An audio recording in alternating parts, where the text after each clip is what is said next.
Welcome, everyone, to the L7C podcast, NFL edition.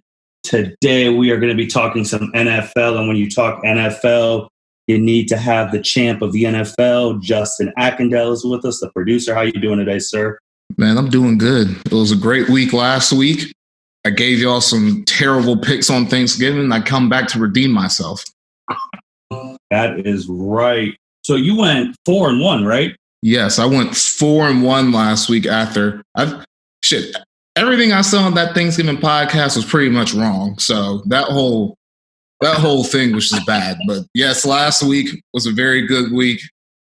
Football team beat the Steelers +7. I did have one blip with Kansas City, but I was feeling myself after the Browns won. Buffalo got the win on Monday night.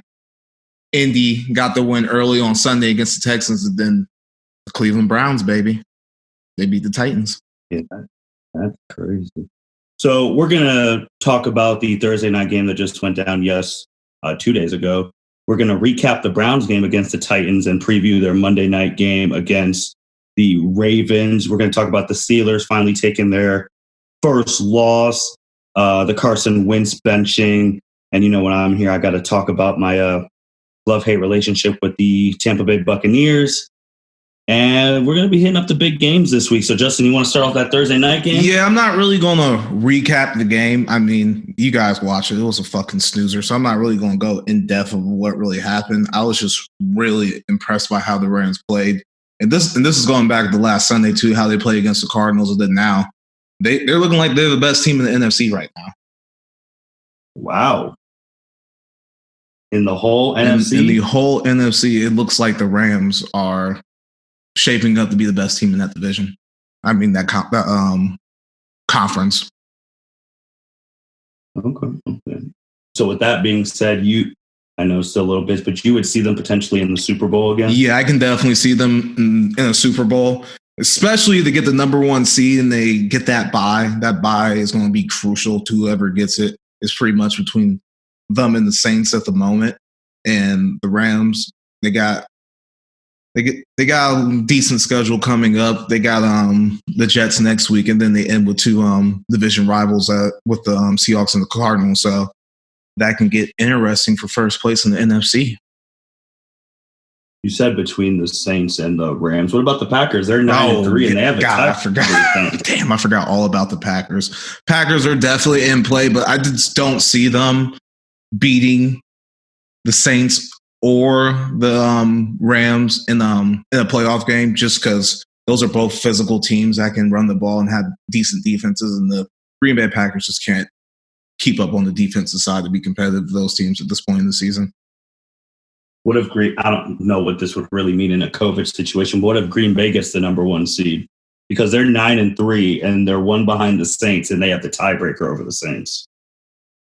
Yeah, if Green Bay gets the number one seed and gets home field throughout, that's definitely a game changer because, you know, Lambeau get cold in January. So it could be snowing. You don't know what the hell the weather going to be in January up there in Green Bay, Wisconsin. So, yeah, that's definitely, if they get that number one seed, that's definitely a game changer. But the Rams are definitely in a great spot right now. They got the fifth ranked defense on they got the fourth ranked offense on Football Outsiders, and then the fifth ranked defense, and then their weighted DVOA, and the weighted DVOA is basically like how they're doing right now. It's third ranked, has them as a third ranked defense, and their running game is they got the best running game in the league according to Football Outsiders, and the Saints are number 2. So I think that is what's going to propel them to maybe making the Super Bowl or getting the number one seed.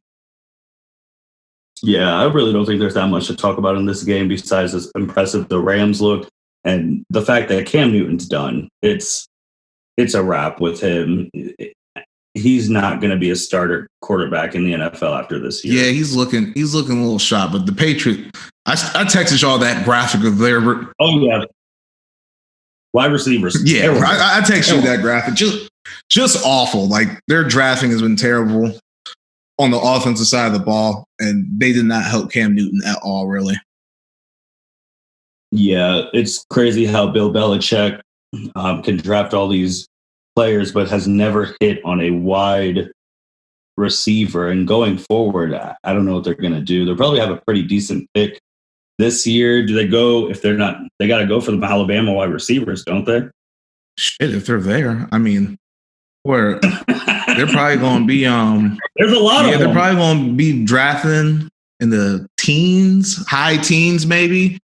Yeah, I'll definitely think wide receiver for sure. They definitely need someone on the outside that can get open. They currently have no one right now, so definitely someone on the outside. Well, shit, they need a quarterback. Like if Pam's not the answer, shit, the backup Stidham. They don't have a quarterback on. They don't have a franchise quarterback on the roster right now. So that's really the first thing they need to worry about. But he's got to wait and see what you think. We bring him up every 2 weeks. You think the Jets will trade in division? Trade Sam Darnold to the Patriots? No. Oh,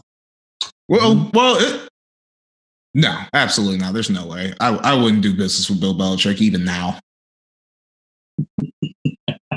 Well, that's all we got on that game. Let's go to that last week game. The Cleveland Browns beating the Tennessee Titans at home. The score was 41-35, but the game was nowhere near as close to that score. There was a point where the Browns were up like 30. When you saw that, what did you think of what the Browns were doing? I was shocked. I mean, I bet on them. I bet on them to win the game. They were getting 5.5 points. But the way they came out was impressive. But Baker Mayfield had 4 touchdowns in the first half. I mean, just absolutely, they were doing everything they wanted to the Titans. The Titans, Derrick Henry fumbled early in that game. And once I saw that fumble, I was like, oh, it's about to get ugly. It's about to be an ugly game for Tennessee. And they did not show up at all. Baker Mayfield threw for 344 yards and 4 touchdowns. Like, insane. Yeah, the way that game was going, I was just shocked because Baker was throwing the deep ball and he was hitting on receivers. I don't even think he had an interception in that game, too. I don't think he's had a pick in 3 weeks. No, but he did fumble late in that game. That kind of made it a little scary. But Tennessee was mounting that comeback, but Cleveland was up by so much. All I had to do was just hold on to it. Like, by that, when you're up by that much at halftime, you don't got to do anything. Yeah, and I know 2 weeks ago when we were talking about these playoff schedules with the AFC, and we circled this Browns-Titans game as a big one, and this was a game we thought Cleveland might not get, but they did get, and now they're 9-3. And to say that as being almost 30 years old, that the Cleveland Browns are 9-3 is, I never thought I'd be able to say those words. Crazy. Never thought I would see a Browns team that is on the cusp. I mean, shit. If the Steelers stumble some more, they can fuck around and win that division. They play the Steelers the last game of the season, so Steelers lose the next 2 games, and the Browns win them. Collision course for the end of the year. You brought up the Steelers. Let's talk about them real quick because they also just played. Was this Wednesday? They played on Monday. That game was on Monday. And they took their first loss to the Washington football team. Did you have that, or did you even bet on that? I did. I picked Washington in that game. And what made you pick them? Because, I mean, that Steelers defense is no joke. I mean, because Washington's defense is no joke as well. I mean, when you talk about some of the best defenses in the NFL, you got to put the Washington football team in that equation. They got Chase Young on that defensive line. I mean, he was a monster in that game. What was really impressive for the Washington football team is Antonio Gibson, their leading rookie running back the whole season, got hurt in the first quarter of that game, and they really didn't miss a beat. Alex Smith was deacon and Duncan. Of course, the Steelers just came out flat, which I was not expecting. I was kind of expecting them to really come out and stomp on them a little bit after Tomlin kind of got in their ass about how they played against the Ravens last week, but it was not good. I mean, six drop passes by Pittsburgh receivers. I mean, you're not going to win like that. Yeah, and they've been having close games throughout the year, and they finally took their first L. But you just brought up the fact that Cleveland could potentially, if they play out, could win the AFC North. But not only that, but now Kansas City is in play to have that number 1 overall seed in the AFC. So now so if Pittsburgh doesn't play its cards right, it could drop from a home game the first week of the playoffs to a wild card. Yeah, man. Or shit, it's not even the wild card per se. It's that first seed, because if Pittsburgh doesn't get the bye, I don't think they're going to go to the Super Bowl. Like, straight up, like if they don't get the number 1 seed, I do not see that team. I do not see that going to the Super Bowl. Who do the Steelers got? The Colts. They got the Bills. Steelers play the Bills Sunday Night Football this week. That's a losable game for them.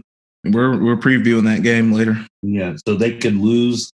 Ooh, that's actually problematic. But then they play. Is that Cincinnati? They play Cincinnati. Okay. Yeah, they play 3 teams that are potentially in the playoffs. 3 of the next 4 are Bills, Colts, Browns. That's oof. Yeah. Ooh, man. Oh man, we're gonna see. But we will be previewing those games later on in this pod. Going next, Justin, it finally happened, man. Philadelphia, they benched Carson Wentz for Jalen Hurts. What do you think about that? I got some thoughts on that. Yeah, I mean, it was time. I think it was time for them to switch quarterbacks, at least for this season, because I'm going to go on later, because Carson Wentz is going to be the starting quarterback next year. There's just but with the money, it's just not looking that way. But at least for the rest of this year, I mean, when Jalen Hurts came in, like, he was definitely a spark plug for them. I mean, he threw a touchdown. He definitely wasn't playing as bad as Carson Wentz. He was able to run around a little bit better. I mean, Carson Wentz was 6 for 15 before he got benched, 79 yards, sacked 4 times, at 57% quarterback rating. And then Hurts was 5 for 12, 109, 1 touchdown, 1 pick, 67.7 rating, sacked 3 times. So line's still bad, but like, they're still in play to win that division. So if Jalen Hurts can be the spark plug that can get you there, maybe for this year, I see it. But they're locked into Carson Wentz, so they're going to have to figure out what is wrong with him eventually, because he ain't going nowhere, at least until 2022. Yeah, and every time when they talk about the Eagles, they talk about he has no weapons outside. They're not running the ball more. His line's not as good. I just think with Jalen coming in now, but his first game is against that Saints defense, so I don't even know if you're going to get a true barometer on how good Jalen is, because that defense is pretty nasty. Yeah, it's definitely a great Saints defense. I mean, that game's going to be ugly, but Taysom Hill's playing quarterback for him right now, so they might struggle moving the ball. The Eagles do have a good defense, but I don't see them beating the Saints at all, and it's probably going to be a long day for Jalen Hurts on Sunday tomorrow. Yeah, and how much you said with Carson's contract, they can't move off him until 2022? Yeah, they at least can't do it to 2022. So Carson Wentz last year signed a 4-year, $128 million extension. Mm-hmm. He will not be a free agent until 2025. And if they released him, what does it say? They just said, all right, we can't do Carson Wentz anymore. He's too trash. We can't do it. Mm-hmm. And what say if they just released him and say, fuck it, go on yourself. That's $59.2 million dead cap space. So that can't happen. Mm-hmm. What say they want to trade him next year? Let's just trade him. 33.8 million dead cap. So it's just not going to work. And then the kicker is this year in 2020, Carson Wentz got paid the most that the contract's going to pay him. Mm-hmm. He got $39 million this year to just be complete trash. That's insane. And I think now this Carson Wentz situation, I don't think is going to help younger quarterbacks going forward, because owners are going to be like, I don't know if I want to pay this guy that big extension now, because they could just become trash. Because this dude 2 years ago was an MVP candidate. Yeah, but I don't think it's going to hurt quarterbacks going forward, because you got to remember Carson Wentz is injury prone. When he was eating, when he was in 2017. Remember, he got hurt before the playoffs, and Nick Foles came in and won the Super Bowl. Year after that, in 18, he got hurt before the playoffs. Nick Foles comes in, wins that game against the Bears. Last year against the Seahawks in the playoffs, he gets hurt in the playoff game. So Philly should probably Philly knew this man's injury history. They probably should have thought about giving this man 128 million with all the fucking injuries before. I mean, I feel this is all in Philly. I don't think that's going to hamper teams going forward, though. I think this is a Philadelphia mismanagement issue. I don't think it's going to hurt younger quarterbacks going forward. Not at all, actually. Because I did say a couple podcasts ago that he needs to leave Philadelphia, not for the fact of besides him playing like trash right now. It's just the fact that they won, even though they won the Super Bowl without him. The guy came in, Foles, and they won the Super Bowl, like you said. And then even the year after that, they were trash. And then he got hurt, and Nick Foles comes in, and they get on a winning streak, go to the playoffs, beat the Bears on the double doink. And if the ball didn't slip out of Nelson Aguilar's hands, they would have beat the Saints in New Orleans.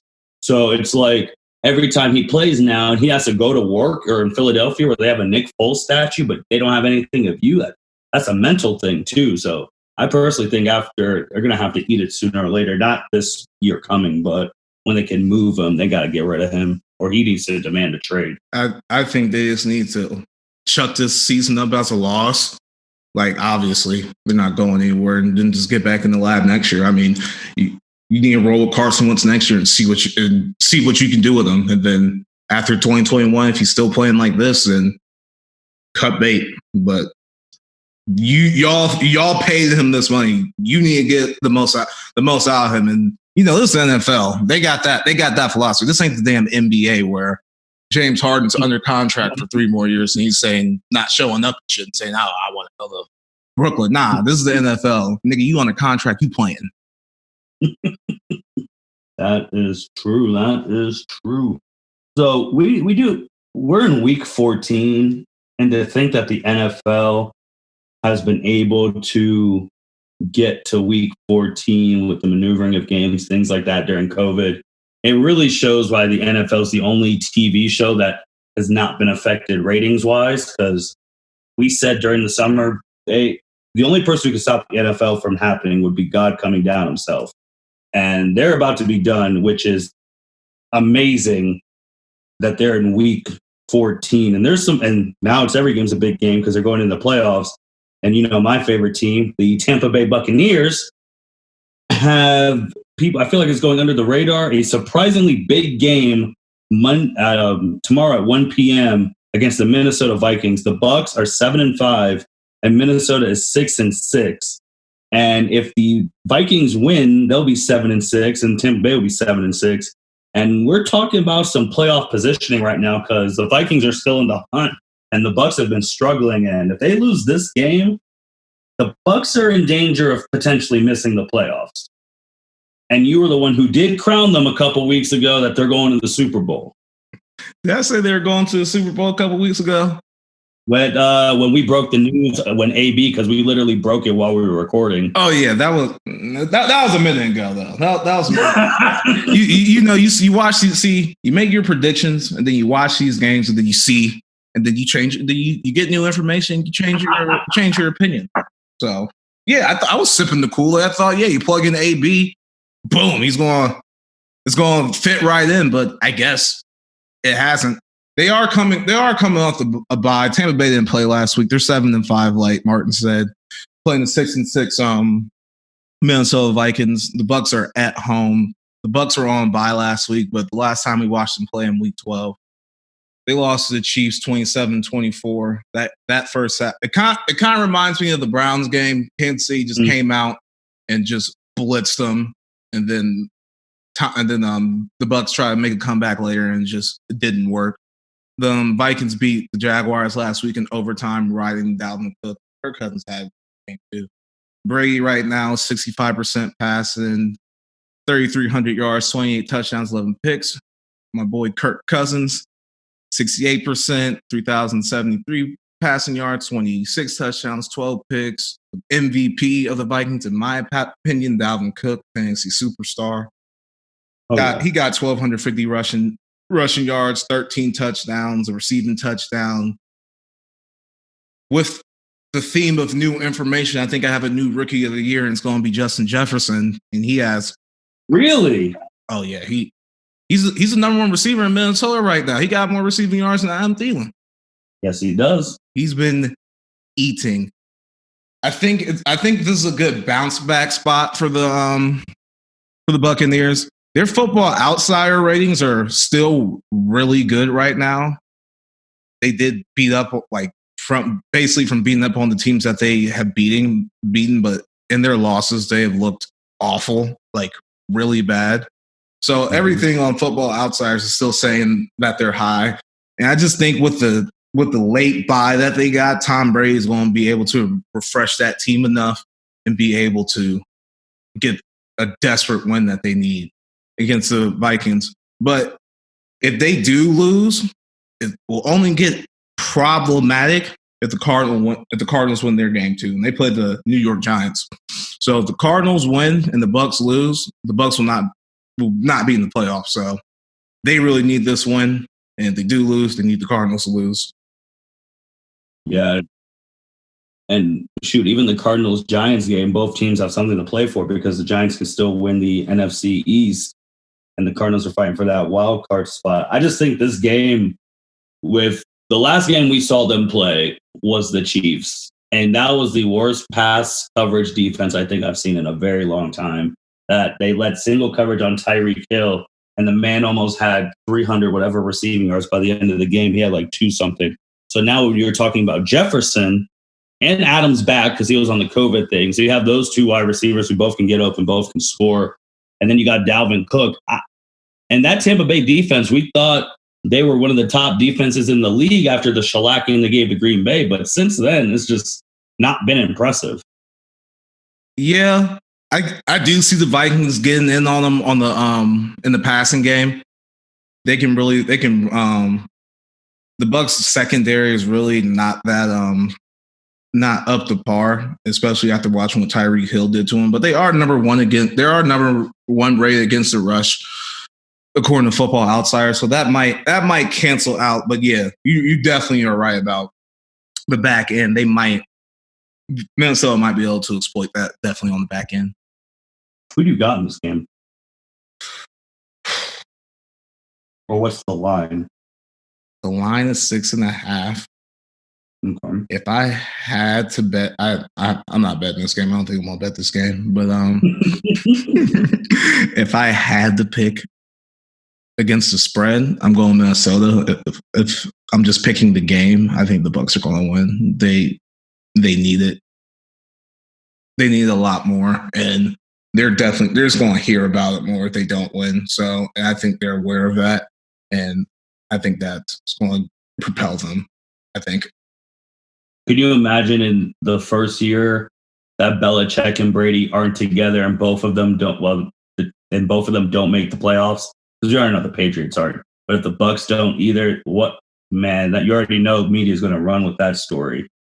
They're just going to continue on next season, and they're going to crown the winner in 2021. It's just not going to end. So, unless that saga isn't going to end until Tom Brady retires. So you're still going to hear it. Well, they need to get that done. Besides that game, and we talked about a little bit, Cardinals and the Giants, that's another big game this weekend. You've already laid it out. If the Cardinals win and the Bucs lose, they're probably not making the playoffs. Giants are still playing for a division. Giants are 5-7. I'm going to be honest. If it wasn't for Kevin Stefanski, I honestly think the coach of the year should be the Giants head coach. I mean, shit. Even with the shit. If the Giants make the playoffs, I think he should be coach of the year. Honestly, yeah. Hey, if Washington, whoever gets to the playoffs between Washington and the Giants, I think Ron Rivera or Joe Judge should be coach of the year. Mm-hmm. Because those teams last year were not it, and get the new coach around, they're playing a lot better. I mean, the records will say that they're playing better. I mean, if you look at a 5-7 record, that's not very good, but compared to what they did last year, it's a huge improvement. Huge. Well, with the Giants being 5-7, if they beat the Cardinals, they'll both have the same record of 6-7. Yeah, that's correct. So yeah, I definitely think the NFC East winner, which is probably going to be Washington or New York. Another thing I was wrong about. We did an NFC East who's going to win the division 2 weeks ago, and we talked about the Eagles and the Cowboys, thinking the Giants and Washington had no shot. Dumbass me, but no, nobody thought this was going to happen. Nobody thought Dak was going to be out for a year. Nobody thought Carson was going to be this trash, and no one could have suspected this. So with this game, what's the line and who do you have? The line? I got to look at the line real quick. Let me look. This is live on Fox. I think we have Cardinals currently, according to ESPN Pick Center, are 2.5 point spread, 2.5 point favorite. And the Giants they actually had the numbers of against the spread. So the Cardinals are 5-7 against the spread, and the Giants are 8-4 against the spread. And I know a lot of people saw the Giants win that game on Sunday against the Seahawks. So I know a lot of people are going to be betting on the Giants. I think I like them in the spot winning the game though outright, because the Giants do have a really good defense. They were harassing Russell Wilson all game, and the Cardinals don't. They have similar weapons to Seattle, but I think Seattle's weapons are just a little bit better, and their coaching is better. So I like the Giants here, but this game can go either way. I'll take New York in the points. Everybody's taking New York in the points, so expect the Cardinals to bounce back. But yeah, if I was giving advice on betting that game, take New York's in those points and see how it goes. Okay. And you just talked about it was almost a beatdown defensively with the Giants to Seattle, and they're playing the Jets. This isn't really a big game per se for national media attention, but just the Seahawks were a team where I thought at the beginning of the year, like early, I thought they could win the Super Bowl.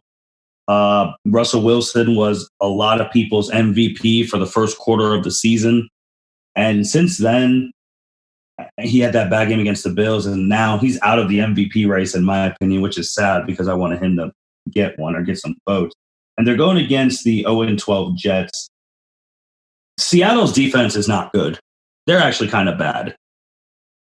And with Seattle going forward, is there anything they can do defensively, scheme-wise, anything that could potentially make them a playoff contender? Because I only see them playing one playoff game and then they're out.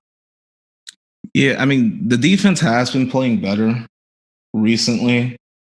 They only gave up 17 points to New York. I mean, Colt McCoy was starting.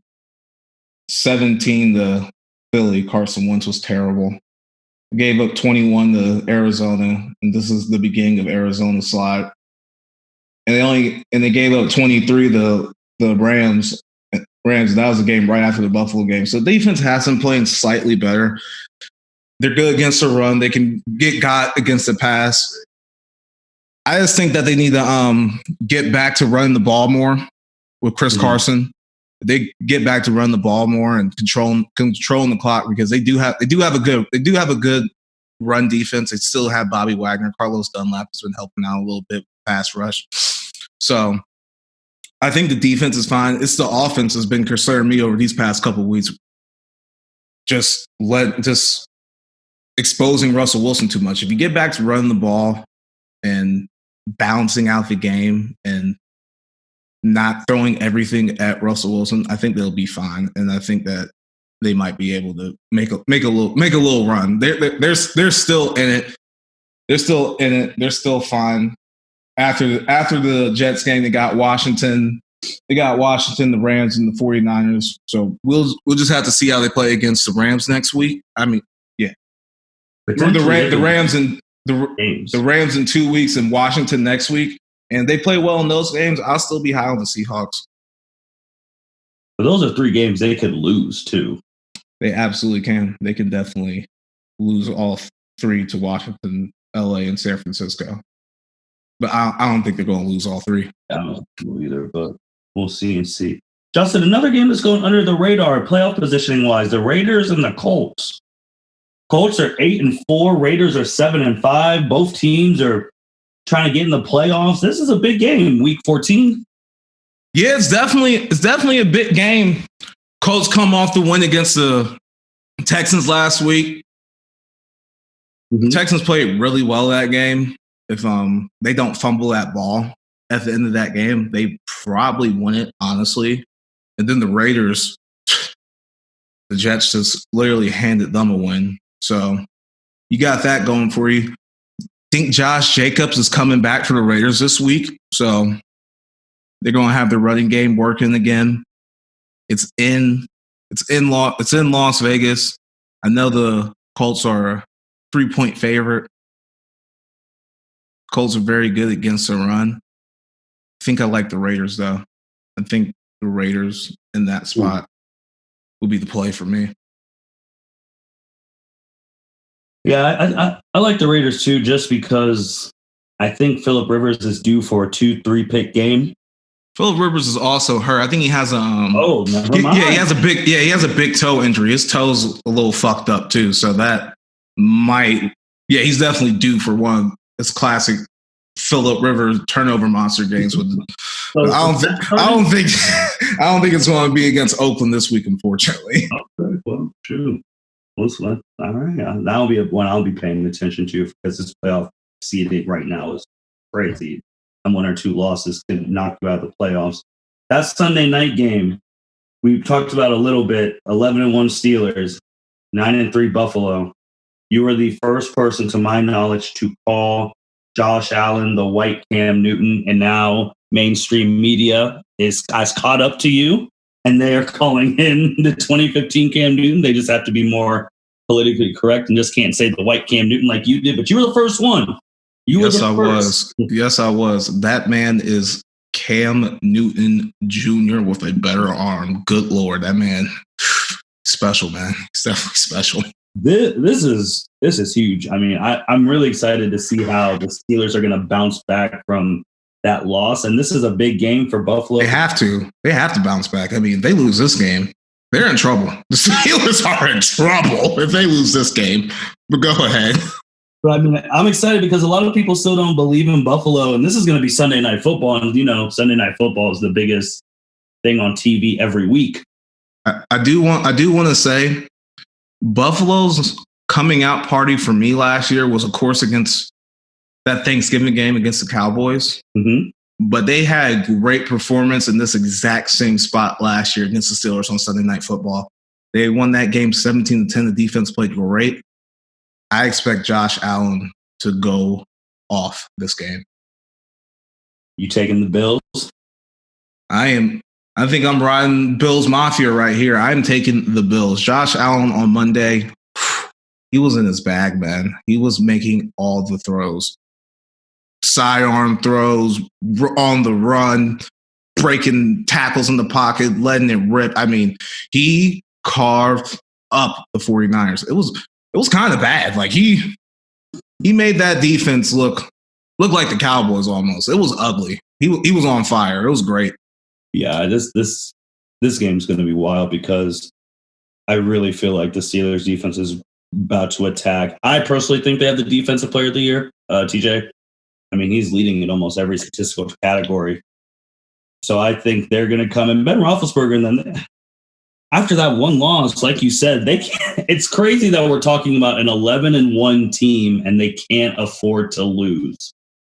Yeah, I mean, the Steelers don't run the ball. Like, no. I was researching yesterday. I thought, James Conner didn't play last week. That's why the media is saying that they don't run the ball. And then I got on Football Outsiders. They are 30th in rushing.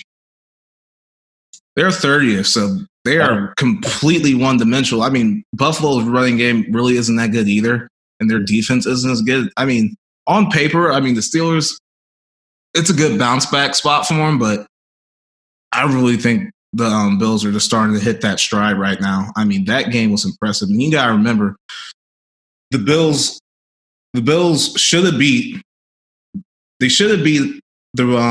Cardinals against the Kyler Murray Hail Mary. So we're talking about a team that should be 10-2 right now, like right there in the mix for a top 2 seed. So they lost on that Hail Mary. And I do want to point out, for the record, the day before that Hail Mary, you and I were talking about how he should be in the MVP discussion at that point in time, Kyler Murray. And you talked about his stats at that point were better than Lamar Jackson. And he rewarded us with the Hail Murray that day. They slipped off a little bit, but again, we were ahead of the curve on that one as well. Yes, we were. We were definitely on top of that. And yeah, Buffalo's definitely very live in this game. It's at home. If fans were there, God, Buffalo would be they would win this game easily if fans were there. It's going to be good. But man, let's talk Monday Night Football. The Cleveland Browns 9-3 against the 7-5 Baltimore Ravens. 2 weeks ago, we talked about Baltimore struggles and how they potentially might not make the playoffs. And we went through their schedule each game, and we circled this one because this was going to be big. What is the line? What are your thoughts on this game? What's going to happen? First of all, this is Cleveland. This is going to be the Browns' biggest game since they came back to the NFL in 2000. Oh. Easily. Their biggest game probably since the late 80s against John Elway. Man. We talking 30 plus years. Like, this is going to be a slobber knocker of a game. The Ravens are favored by 2.5. Ravens won the first matchup in week 1, 38-6. Forget what the Browns did before Tennessee, because those games were in shitty weather and Nick Chubb wasn't playing. But this game's going to be good. Baltimore really needs this game. Shit, they need a lot more than the Browns do, honestly. And I think that desperation is going to honestly give them the win. But it's going to be a good game. And kudos to Cleveland for even getting into the spot. Kudos to Nick Chubb and Kareem Hunt. And shit, kudos to Baker Mayfield. Last week, you were impressive. Let's see if you can do it. Let's see if you can do it on Monday Night Football in the biggest game in Cleveland in probably 30 years. I think the keys for the Browns for this game is the same keys that they have every game. We run it with Chubb and Hunt. If Baker has no picks, they are going to be in good position to win this game. Baltimore's offense hasn't been impressive to me for the past couple of weeks, but Lamar Jackson is still Lamar Jackson. And they need this, because if they lose this, I personally think they're done this year.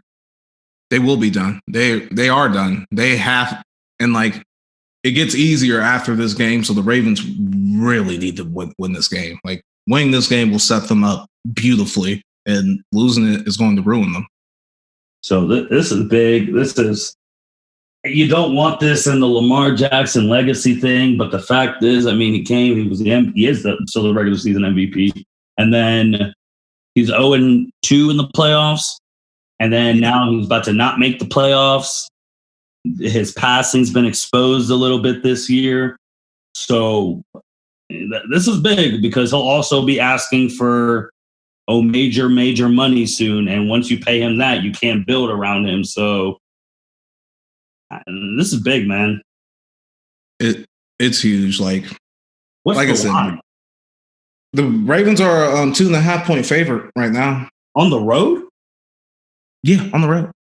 I mean, remember, it's only going to be like, 6,000 people maybe, if we're even still doing that. Yeah, it's limited right now, and limited in-person attendance, but that dog pound, they will be in the parking lots trying to make noise to get to the arena.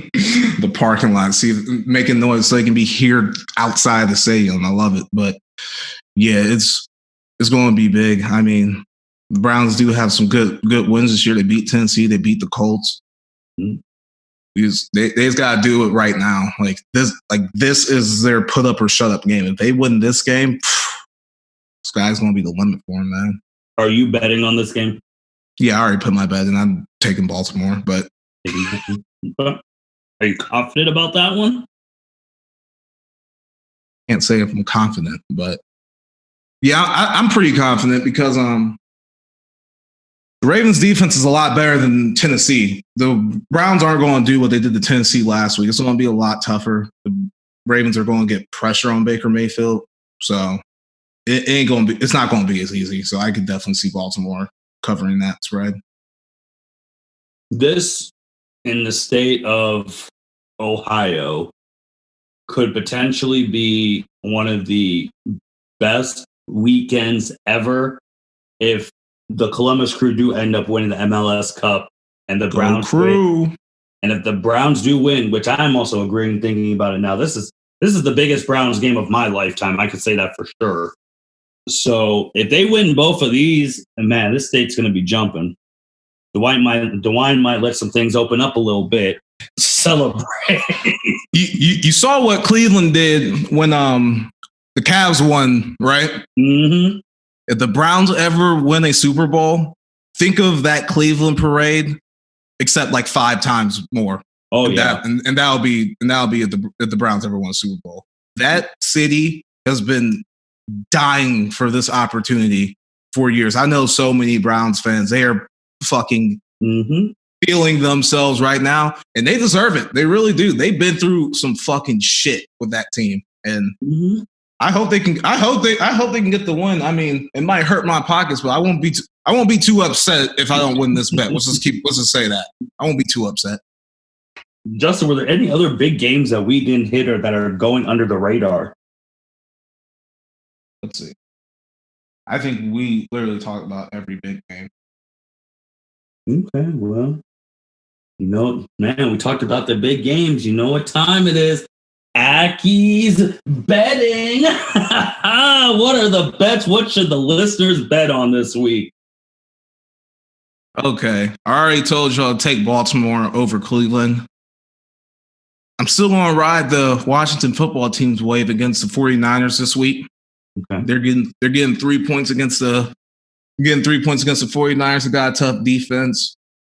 Jimmy Garoppolo and George Kittle are still not playing, so I like Washington in that spot. And then I like Tennessee -7.5 against Jacksonville.